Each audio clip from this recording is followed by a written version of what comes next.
girl Tazzy in the cut, and I'm back with another video. So if you're on social media, I'm sure you guys have noticed the new TikTok challenge, silhouette challenge.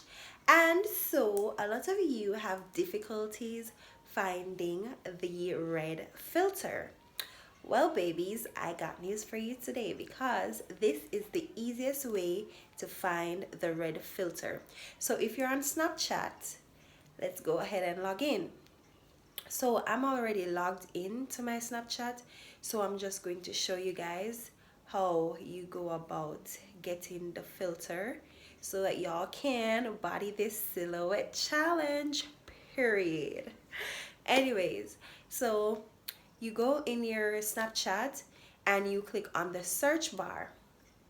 After you click on the search bar, you're going to type in Vin Rouge. I think it's French. It's pronounced Vin, but it's spelled VINROUGE, Vin Rouge.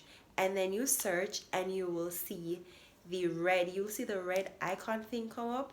Yeah, and then you click on that, and then that's all. You have the filter. So all you need to do now is record your video and then you transfer it to TikTok. Voila! It's easy as 1, 2, 3.